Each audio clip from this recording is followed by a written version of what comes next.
Welcome, everybody, to episode 96 of the You Can't Comp This NBA podcast. I am your co-host, Russell Gibson, joined as always by Adam Amy. And this is actually part 2 of the Joe Foo, aka Shaq Foo, aka Shaq Foo 32 interview that we did. And Joe has been talking all sorts of Shaq, how he got into Shaq, where he's going with Shaq. Meeting Shaq will be in this current episode too. So please do have a listen to Joe because he's got a very unique and a very interesting view on the hobby and how he's interacted with it. And it's always good to hear from regular collectors who are just amongst us all. The show will continue with Adam's question asking Joe, has he got any Shaquille O'Neal autographs that are non-NBA? As always, guys, thanks for listening and we hope you enjoy. This week's episode is sponsored by EJ Cards. As always, EJ Cards, thank you so much for your ongoing support and love for our show. We cannot thank you enough. EJ Cards has got a trade day coming up on the 30th of July, 10 a.m. to 5 p.m.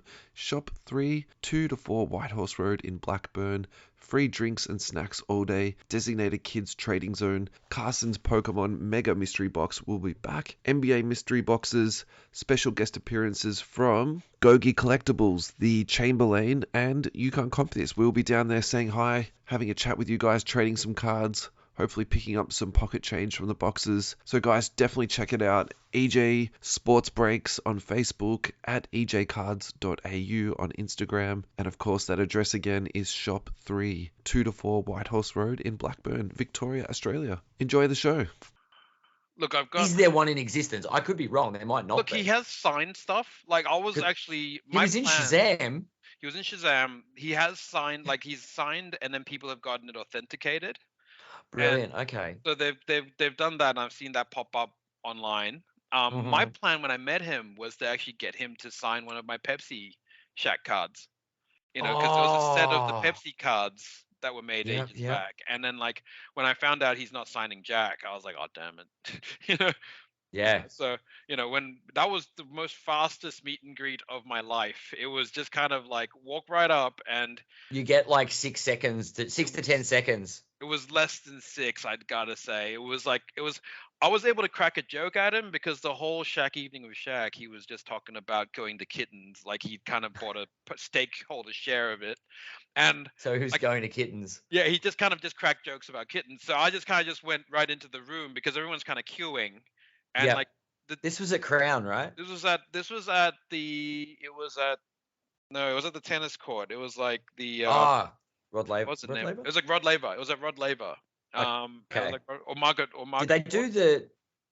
Did they do like the show? Like he had like a Q&A thing, not a Q&A thing, but like a speaking thing. Did he, or was it just the meet and greet? It was he had a speaking thing. He did the speaking thing first. It was done by the Hourglass Group, who got absolutely reamed afterwards. I was going to say I didn't go to the Shaq one. I did the Kobe one. The Kobe did the meet and greet the night before. Yes. And did the Tuesday night was Kobe, and then the Wednesday night Kobe did the show. That probably would have been better because what happened at the Shaq meet and greet was like, and like we had the crew, so we were kind of like, you know, keeping an eye on each other. You can't do it all on the same night. There's no way. It was absolute bedlam. Like they're kind of like, oh, people who were like, you know, like when we walked in the front door, you were supposed to get like a band, a wristband that said you're gonna go to the meet and greet, but security didn't have any real cue, so you can kind of just walk up to security, and go, hey, I'm a gold ticket holder, give me a wristband, and the guy would just freaking just started handing out wristbands because he didn't care and didn't know. Oh my god, that's appalling. He wasn't paid enough, you know, to care. Wow. You know, like, and like, you know, and like, was it talk about guys who got reamed on the night? Like freaking Tyson Beck was on the floor. He was one of the producers, and he was copping it from everybody because, you know, Tyson, everybody knows him in the community. So, you know, and he's one of the few producers who was on the ground handing out his cards. And the poor guy was just getting absolutely slammed by everybody. Like, hey man, where's my freaking jersey? Hey man, where's my meet and greet? You know, we missed out and shit. And like, you know, he got missed out himself. Like his crew didn't even get to go up and meet Shaq. And he's like a freaking producer. Like he's got money in this to bring Shaq over. And he missed out in Melbourne.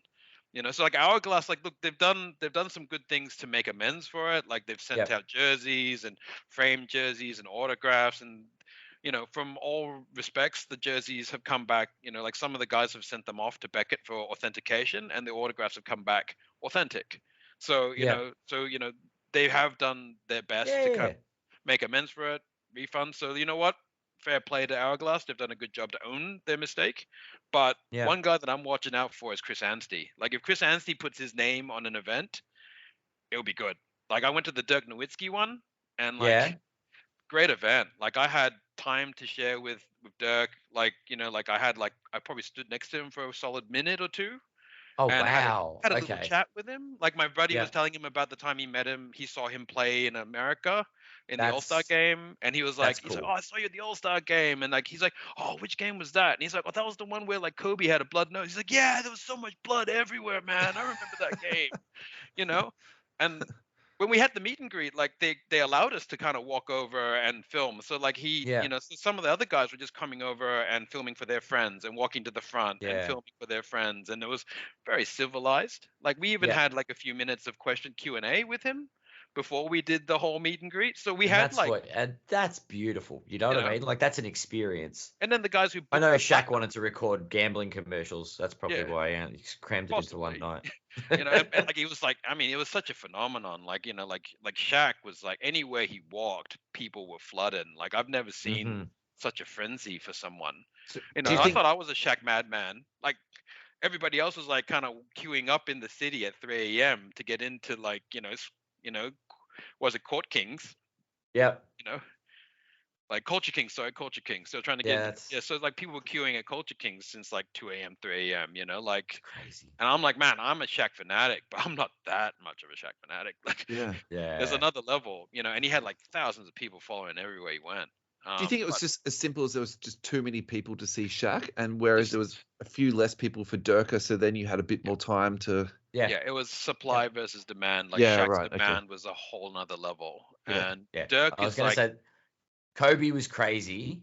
But it was more organized by the sound of it. Like security knew what was up. Everyone was like, it was very. Yeah, our guys is like, everybody stand up who's going to go to the meet and greet, and now follow your usher. They'll take you to the meet and greet. And like literally we all stood up, and then we kind of walked back up the staircase that we went back in to the colonnade. And then we kind of just like followed the leader. So I'm following the guy in front of me thinking, oh yeah, all's good.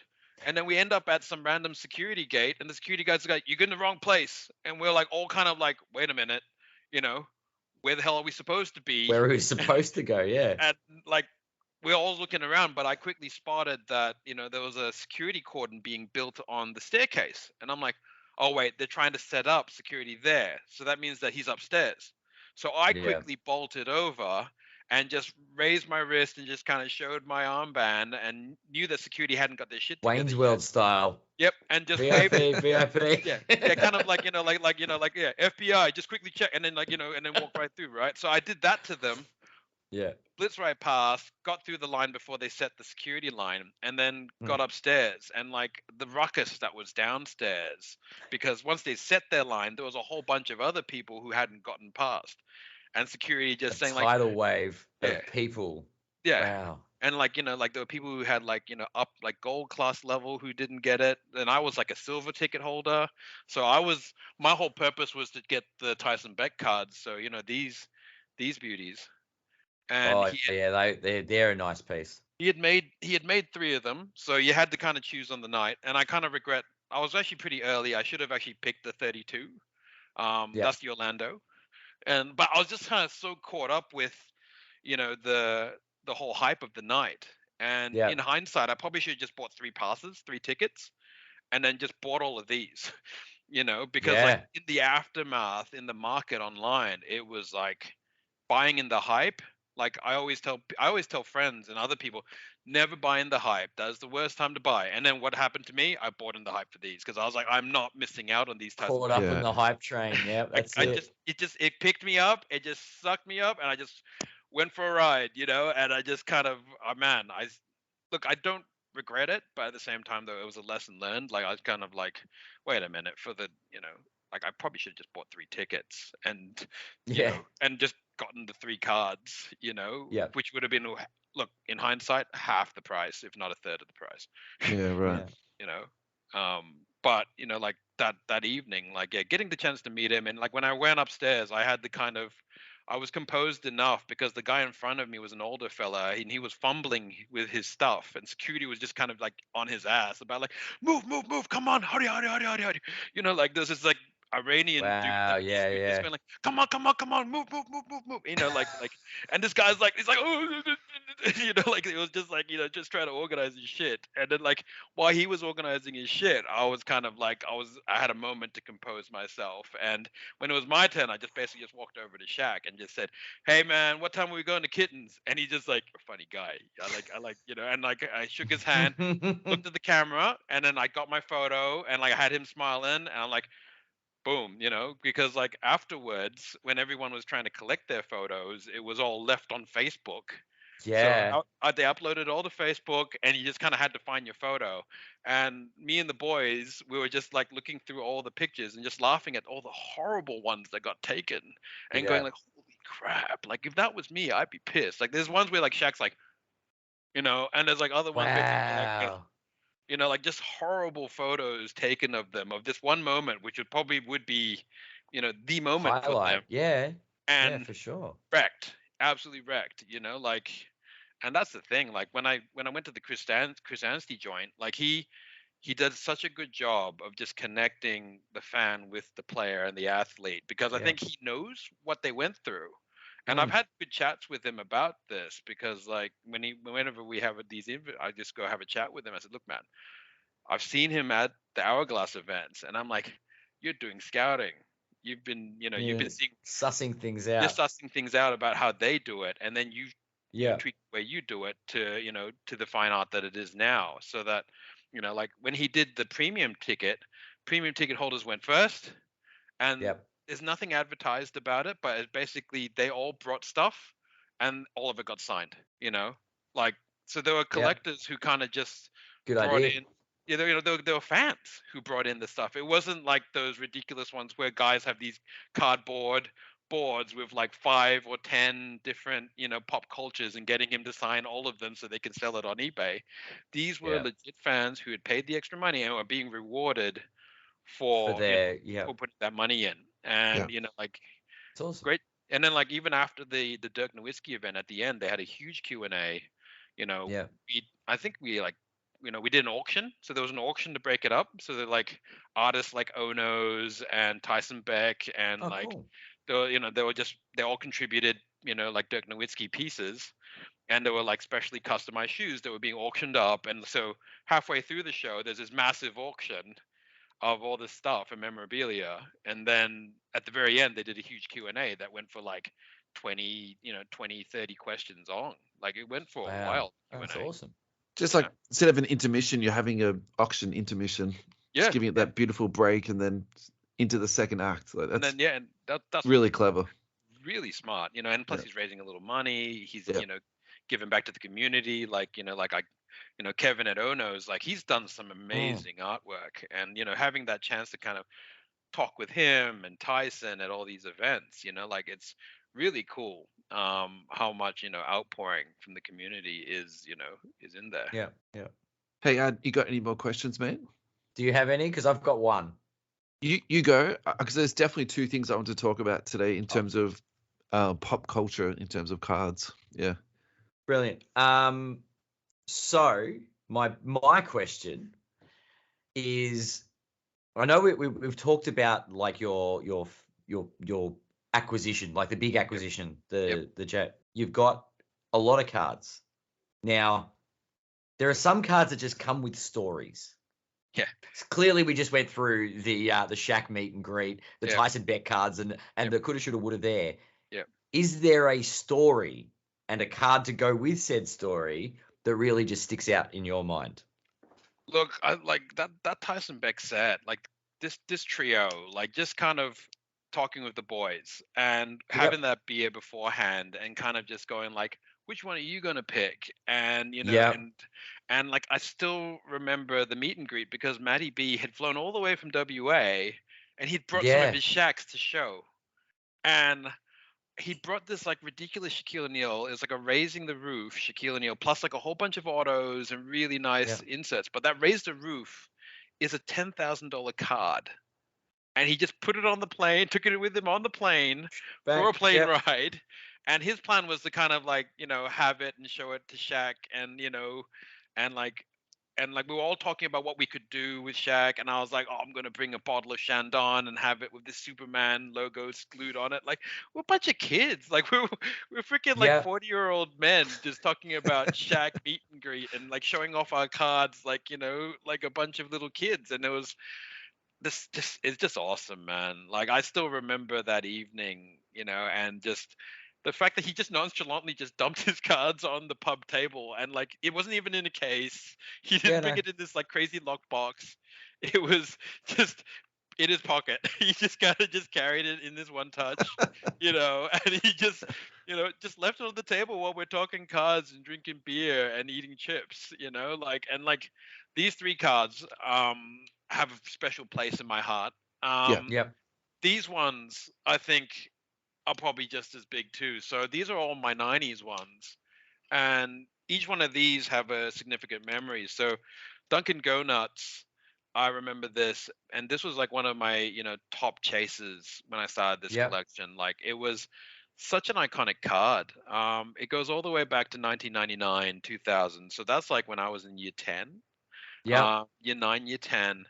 And like I had just kind of started getting into the bigger cards and getting back into Pokemon cards, and we didn't have Dunkin' Go Nuts here. Like, we don't have we don't have Dunkin' Donut. We have Dunkin' Donuts, but like it was just not as cool as the American Dunkin' Donuts. It's definitely not what it is. Like, this is a basketball card. Like, what a crazy crossover. Yeah. And like this card, and then you've got to capitalize on the word Dunkin', don't you? Right? Like, and like it's such a 90s thing to do. There's like kind of like a few cards that are like this. So like you've got the Skybox, Z-Force, which is like big men on court with the crazy graffiti art. And then follow that, you've got the Flea Metal, which is the Netrageous with the with the crazy die cut. And then like, how do you one up that? Oh, let's just do a chip. Like, it looks like an actual chip. So this is the Take It to the Net. And this is from like 1998, and like you can see it shining back at you, and that's crazy. Like these cards were so out of reach for me. Noise Boys, like these were cards that I saw in the window of my card shops, and like they were so out of reach for me. Like, they were expensive then as a kid. They're expensive now as an adult. It's kind of like inflation followed these cards up, and now, for sure. And now that I can collect, I was kind of like, like, and then this one here. Just save your pocket money, you'll be able to get them from the shop. That's right. And this is the Dunk Masters refractor, and this is like out of 150, and just cool 90s cards.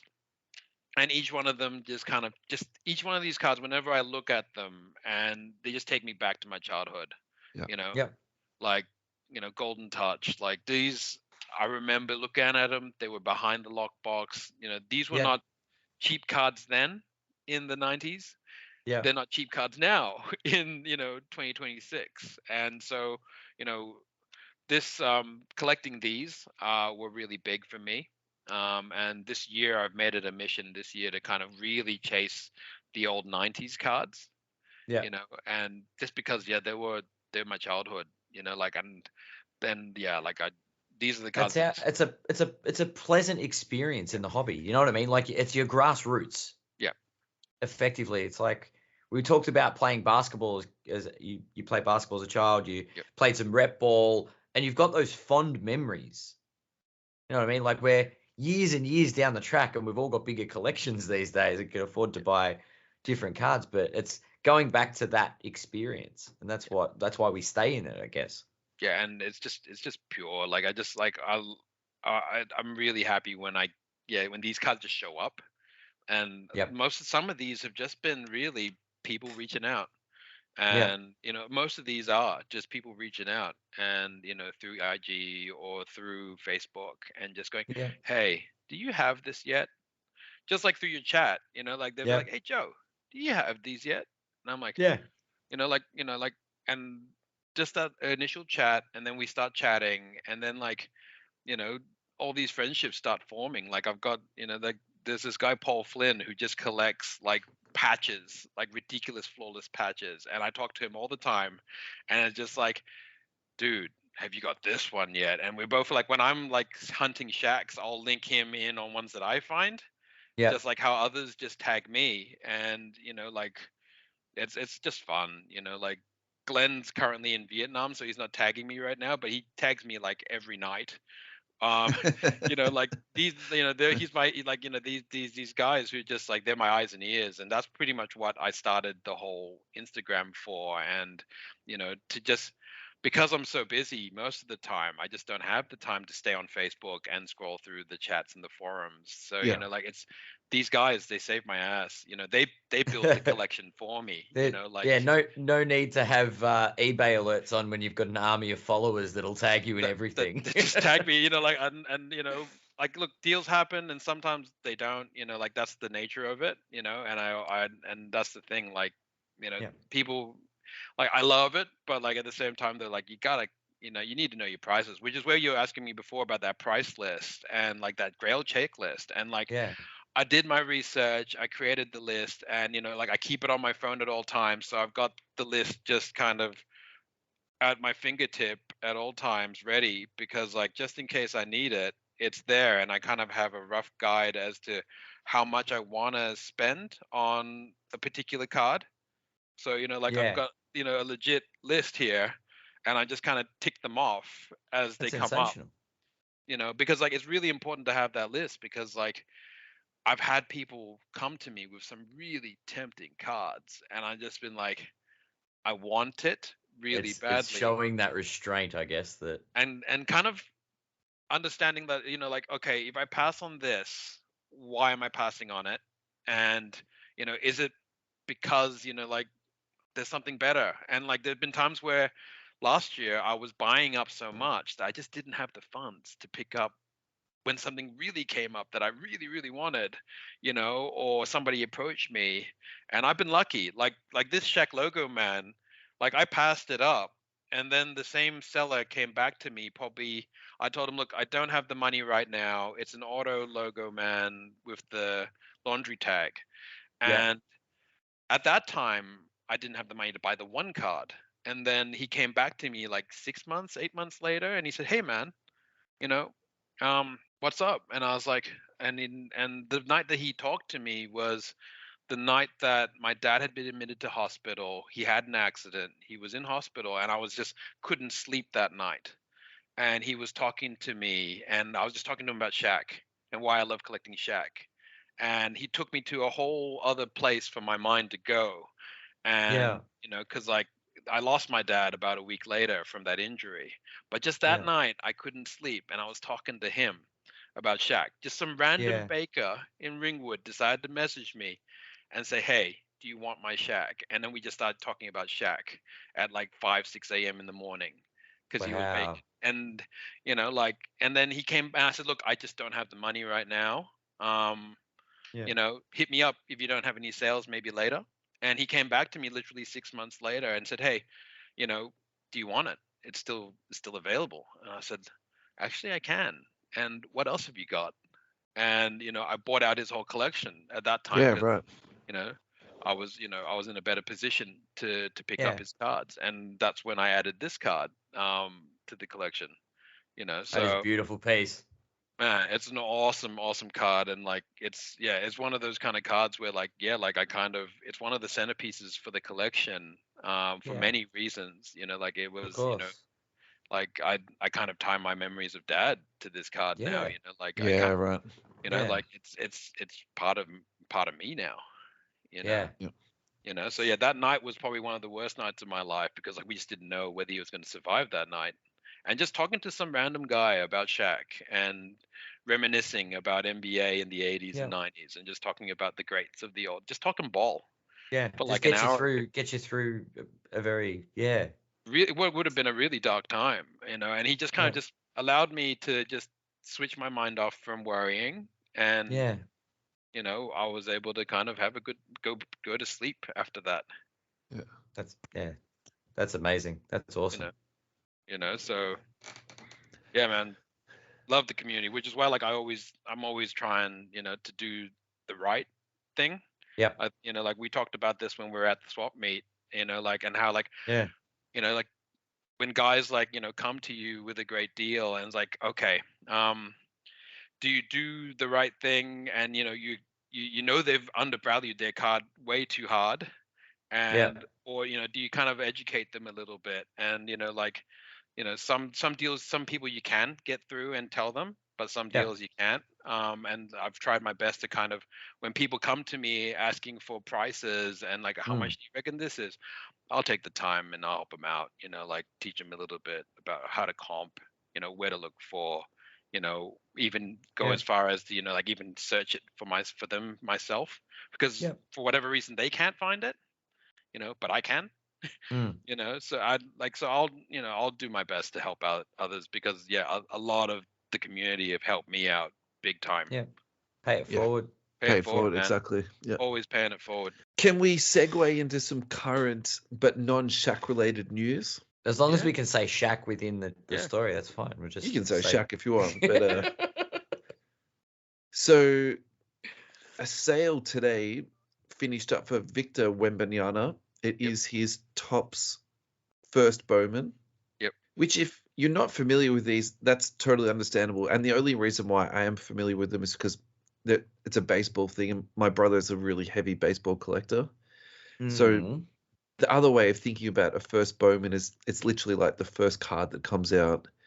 And in baseball, because of the different levels of the leagues, there's the majors, and then there's the minor leagues. Even some of the guys in the minor leagues who never make it, some of these first Bowman cards go for absolutely ridiculous, money. So the Victor Wembanyama, which is PSA 10, it's not even a hollow or a prism. It's just the base card. It's sold just the base. Yeah, it's sold for $8,000 US. So I think even if you're speculating on this, and we've just come out of this period where everybody spent, way too much money on base cards, and I thought that everybody had learned from that, but clearly there was one buyer out there who was, really happy to go way over the top. But I think we have to talk about this just for the fact of, how much people are going to be frothing over this dude, and then also to how much of an overpay that this card is, going to become. So, going to be interesting. It's kind of crazy and scary, right? I got in around the time of Zion and Ja, and the hype around those two guys, and driving the prices of their autos to like sky high. And like you fast forward to now, and like Zion's in so much hot water over, his multiple babies, and Ja can't stop waving a gun on IG, and it's just the videos are leaking soon. Don't worry. And it's just like, what, like it was like these autos were going for $12K, $20K, $50K. Like it was that's like autos. That's just their autos. This is a base card. This is like, this is crazier than the Luka base cards. It's because like we're always, as a culture, we're always hunting for that next big hit, like that next big player.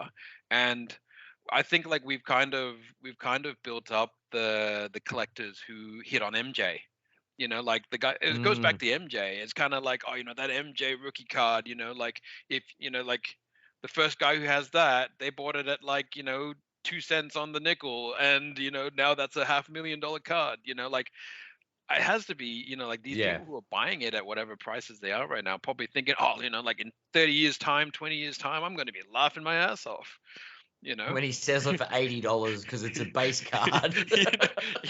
Like it's like they probably think it's like those, like, what is those Horace Wagner, like is it the Wagner the baseball like those like cards that are just so rare, and there's just, those are commons, those are base cards too, and but they disappeared in time because there's just not many of them around.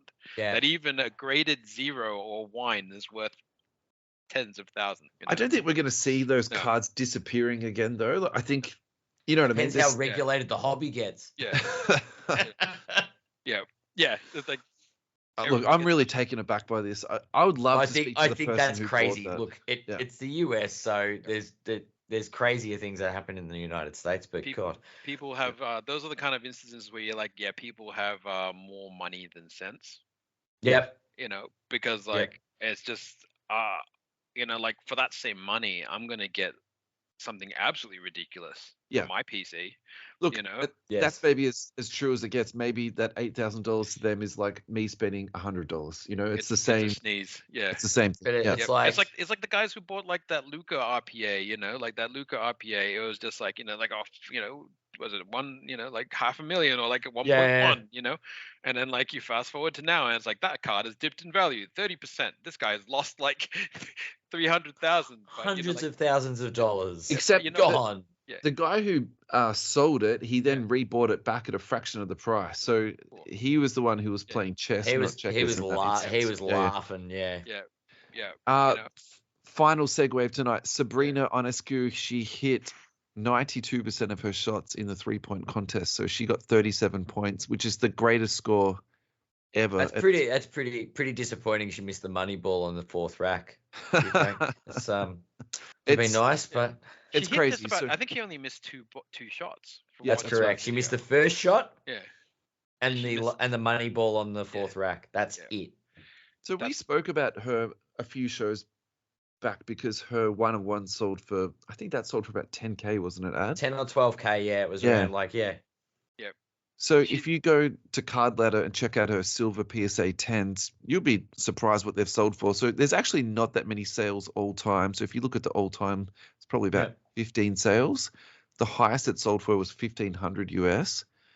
The last few months, she's actually trending upwards. So just sold recently for 900, but maybe about 5 months ago, it was selling for 500. So look, I'm very excited about this. I think it's going to put a bit of spotlight onto the WNBA and the WNBA product because, without going into too much detail, I really love breaking WNBA because the people that go into that are legit collectors. And look, it gets bought and sold. Like, don't get me wrong, but the flip isn't there the same way that NBA is. So it's literally guys who are, they love these particular players or they love their particular team and, they just sort of build up their collection. So, I'm very, very excited for those guys who have sort of been on it for a long time, and I think this is gonna draw some focus to the blowing hobby, up my Twitter today, so I think that's super cool. And like there's like NBL was dropping as well. Like NBL's got like it's gonna have a Topps Chrome and a Topps, that's out. And it's out.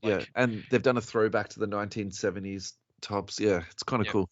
And like I mean, last time I remember collecting, NBL was like it wasn't even select. It was like I think I got some free cards from Ansett. Futura. Yeah, Futura. And Ansett gave me some cards when I got on a plane once. And then there would have been a couple in the cheese slices. Craft Singles would have released one. Yep. God. It's like it's really interesting how like the sports card world has really kind of like it's shed a whole lot of light on a whole lot of other the collections. One of my close buddies that I met collecting cards, Wade, he's based in Sydney, and Wade started off just collecting Gronk.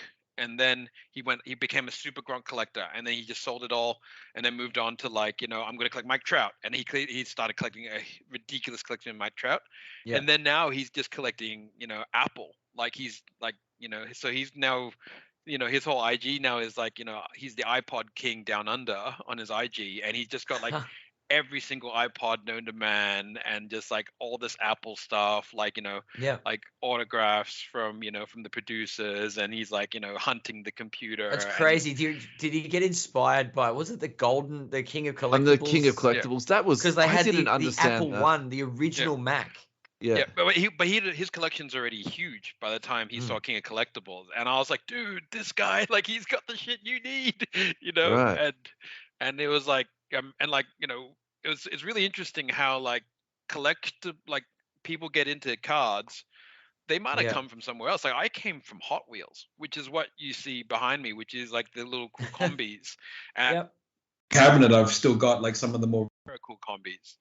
And I started off with Hot Wheels, and chasing all the rare Hot Wheels and learning about the rare hits in Hot Wheels. It's amazing. It's just and how they, and then I got back in from Hot Wheels. I got back into cards. Yeah. It's collectibles. I mean, it doesn't matter what it is. It's this it sort of goes. I wouldn't say it doesn't align with traditional economics. Yeah. But it does introduce you to supply demand markets. Oh, for sure. Because, and that's why we were talking at the beginning of the show about why Shaq is undervalued. And you're like, well, it's the Jordan era. There's so much wax opened and everybody's chasing Jordan. Yep. There's this room for people to get a bargain for Shaq. And that's where like I kind of like offset a lot of my spend that way by kind of like spotting the value in some of the other cards that get out there and going, hey, wait a minute, this card's way undervalued, and I'll take my punt on those guys because it's either that or prospect, right? Like go for the new current draft class, Correct. Like if you're collecting anybody in the top 3, you're gonna burn money. Like I like Scoot, but I'm not going to spend. I do like Scoot, but I tell you what, I'll be going into last year's product for my rookie of the season, I reckon. It's like I'd be chasing, Chet or even or like somebody unknown like that Utah rookie or Tarek Black over at Orlando, like these, so. But once again, this is speculation, and that's all speculation, and it's and calculated risk, I guess. Calculated risk and kind of taking the time to do some research. I watch NCAA, so I watch some of these guys play, and so I kind of know. And then a lot of us have only seen Summer League. Yep. You know what I mean? Like we don't watch any of the earlier stuff, and we see I don't them watch in their a second of college, man. So I'm quite disadvantaged when it comes to that sort of aspect. And then Jabari right now everyone's hunting the Houston guy, right? Like Jabari Smith Jr. Because he just had a huge showing out at Summer League. So it's once again, don't buy into the hype. the hype. The hype is now because of Summer League, and it's showcasing all the young players. Yep. I think if you're buying Jabari Smith at the moment, I don't think that's terrible though, because his prices last year were never been pretty low. Yeah, pretty. Was it like Jalen Green is kind of slipping? He was the hot number yesterday. So if you're gonna buy these guys, a lot of people buy them when they were super hot and they're watching them every day, and then they don't quite show out the way they thought they would, and then they dump it off. So if you're gonna be buying, you gotta kind of be able to play the long game. Yeah, I think when the hype train is in full effect, I guess that's a good time to put them on your radar, but not to make the purchase. No, I'd watch. I'll watch, and then like Ja right now, he was stupidly hot, and then he's done some stupid stuff, but he hasn't. He's still a damn good basketballer. He hasn't gone and shot himself in the leg, literally. He's not injured. No. Yeah. And he's not injured. He hasn't killed anybody. He's allowed to keep training while he's away for his 25 games. Yeah. So he's done some stupid stuff, but you know what? He's still a damn freaking good player. So you know what? He's taken a huge hit on his values, 30-40% on some of his cards. More. Yeah. More, man. Yeah, exactly. 60%. Some. Yeah. So if you're nuts. gonna take a punt, he's not bad. He's proven, right? He's led a freaking, franchise to the finals, and he's a superstar. If you're gonna take a punt, I'd rather him than Zion. I'll tell you that. Well, we'll talk about speculation because we have a question from the chat. John O'Michaels has jumped in again. Yeah. So would you buy a Wembanyama first Bowman for 8,000 or a Jordan rookie? You know what I mean? The money you're talking there, you're talking a BGS 7 or Jordan rookie. Yeah. Would you spend 8,000 US on, or say it's a PSA 8 or something or 7? Yep. But it's a Jordan rookie. Yep, that's proven, right? That's bomb proof. Or a Kobe rookie or a LeBron rookie. You can, for $8,000, you can get 2 really good Kobe autos. It's or you can get a base. Well, or a base Wemby. You might even be able to get 3 for 8K. Honestly, at the moment, and but I think the people who are buying they don't have that NBA history, right? Like as you said, more dollars than cents, right? Right, more dollars than cents. They haven't had that they don't have that grounding on the greats of the past, and like being able to go, hey, wait Market a minute. trends. Yeah, all these markets and trends. They're probably a bunch of guys who just had a whole lot of money and then had a friend who's like made it rich on cards and gone, hey man, you need to get your shit on cards, like because when he jump wins in. Rookie of the Year, this is going to be a $20,000 card. And they just went in trusting the friends. I've the number of times I've sat in that hobby hangout line and had like people just talking about, like, dude, you need to buy this, and I'm like, that's some interesting advice you're giving away there, sir. That's not the best advice I'd give. So. You know what? I reckon that is that kind of situation. $8,000 and 0 cents. $8,000 0 cents, and we know Jordan. We grew up with him. We know he's bomb-proof, and it just blows the mind as to why you'd gamble on him and not, if you want somebody tall and lanky, I'll get you some Darius some Miles. Dirk.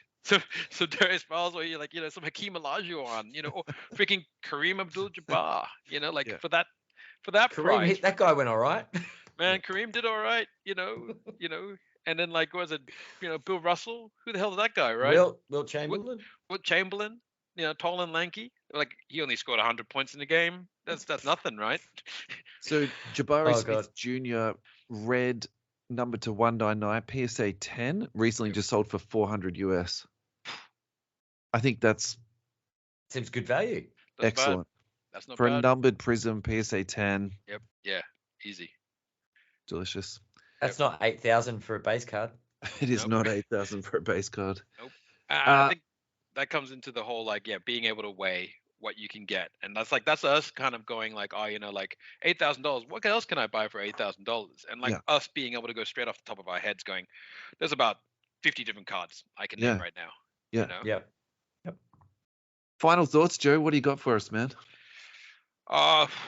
Going forward, I'm really just trying to focus in on certain pieces. I'm really hunting that jambalaya. I'm really hunting, I'm trying to kind of, lower, stop the whole Kirby-ishness. Yeah. But I think now I'm actually looking forward to the events. There's another hobby hangout coming around the corner.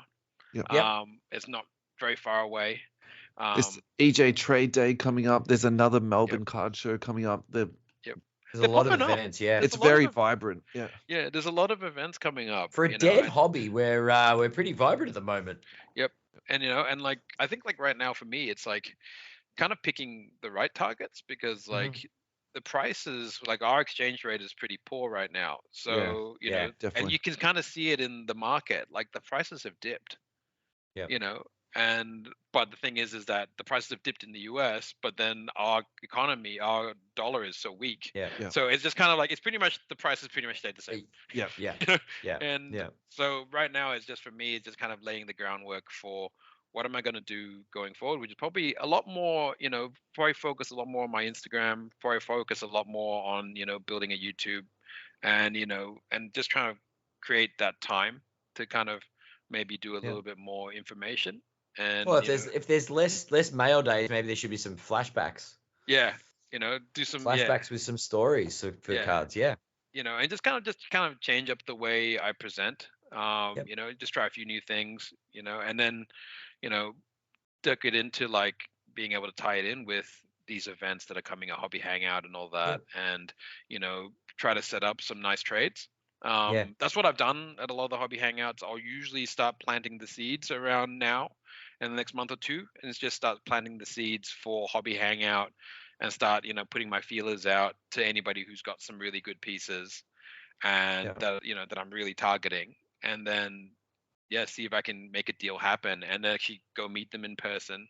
That's what I'm really enjoying the most, is just kind of the networking.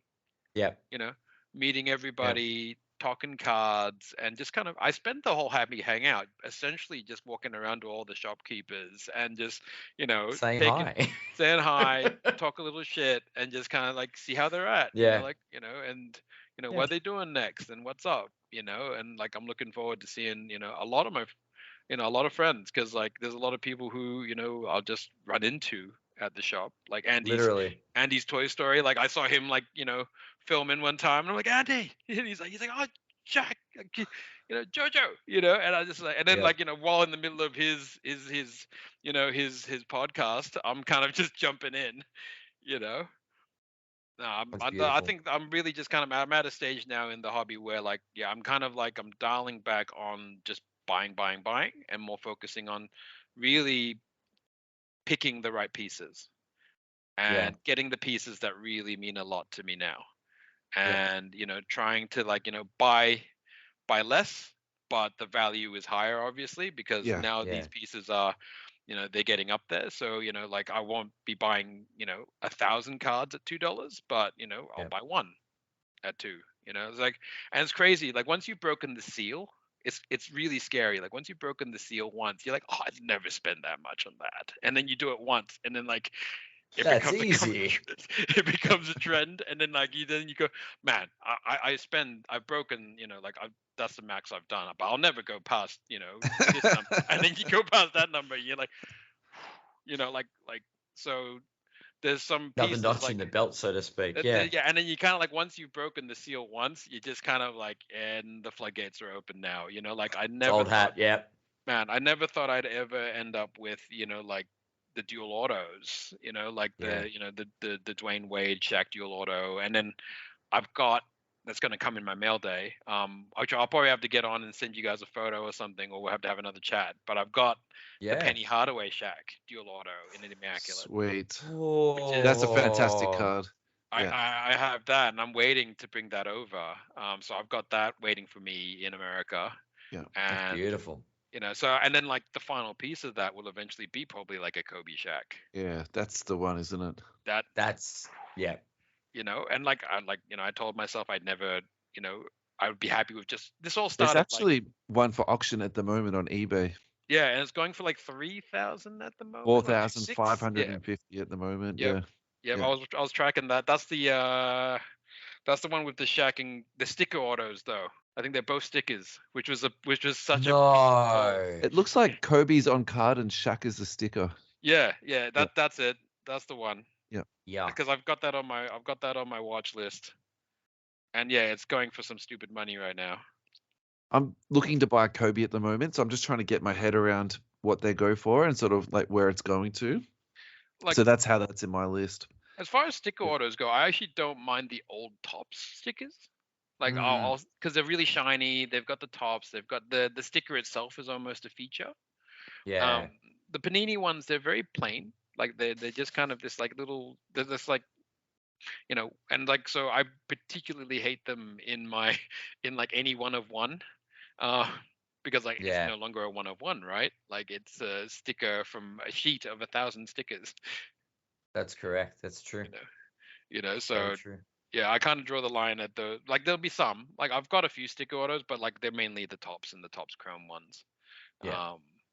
So you know, just doing my best to collect those and just kind of, you know, really focus this collection, but really save my money and focus a little bit more on trying to build up my war chest. Which means that probably in the next year, I'll probably quieten it up a little bit, but I've still got enough cards to talk about for like the next 10, 20 years anyway. So even if I stop buying, I can probably still keep talking about my Shaq collection for a while. But like if there's plenty of stories, that's the beautiful part about it. Like every card has a story.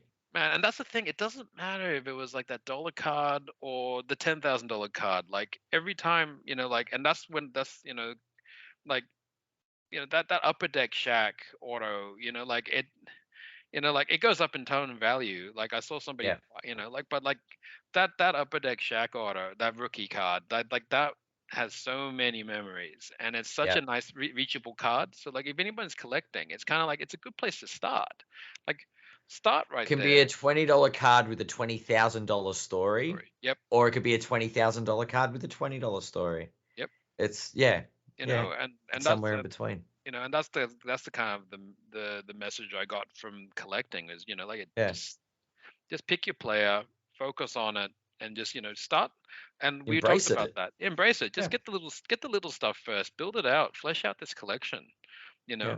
Because once the ball gets rolling, and believe me, it gets rolling real quick. Because like this collection grew from like in less than 4 years.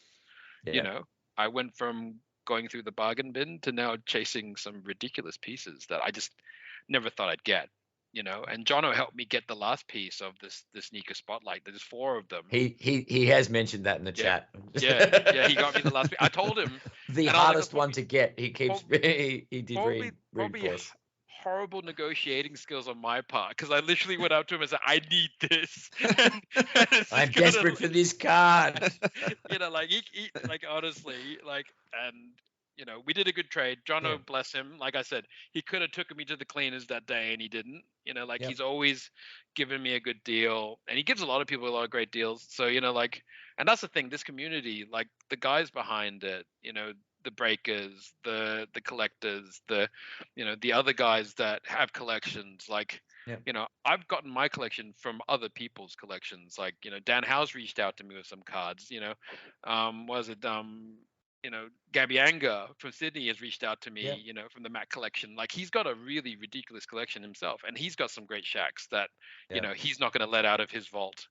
And but I've already told him, and a lot of others, and the same with like Matty B. Like I said, whenever you're ready to let go of that raise the roof, man, like just it's like it's like whenever you're ready to let it go. There's a spot on the shelf for it. It's fine. I got a spot right here, for you. I dust it on occasion just to clear away. It'll stay in the family, man. I promise you, it'll stay in the family. And I think that's where like I'm really grateful. A lot of the people who reach out to me and sell me their collections, a lot of the time that I get such a great deal from them, because they know it's going to the collection. I'm not flipping it, like I'm not gonna just make a quick buck. And no, it's been a lot of fun, the journey, and I'm really looking forward to what happens next. Look, I think that's the perfect place for us to leave this episode, mate. Thank you so much for your time tonight. It's been great. Fantastic listening to you and your stories and your perspectives. And Adam and I think I can say this for both of us. We're very grateful you came on, mate, and shared everything with us. So thank you so much. Yeah. Thank you so much, Russ. Thank you so much, Adam. Like I still remember that swap meet at EJ's, and like you were selling that Kobe auto, and Karan was licking his chops literally. I remember that. And then you're like, did I price that too low? And I'm gonna what's going on? I check it out before you sell it, and then you did, and you're like, okay, I really, you're like, that was a good price, but I'm kind of almost letting it go a little too good. Yeah, true. So no, it was a great day. I was really nice to have. Thank you guys so much for letting me be on, and looking forward to do more shows with you guys. Great. Well, we'll definitely have you on in the future. We want to see the update when that Shaq Penny arrives. I'll let you know when Shaq Penny get here, because there's a few other pieces that are in that mail day that are epic too. Awesome. Alrighty, guys. Thank you so much for listening, and take it easy. All right. See you guys. Thank you guys so much.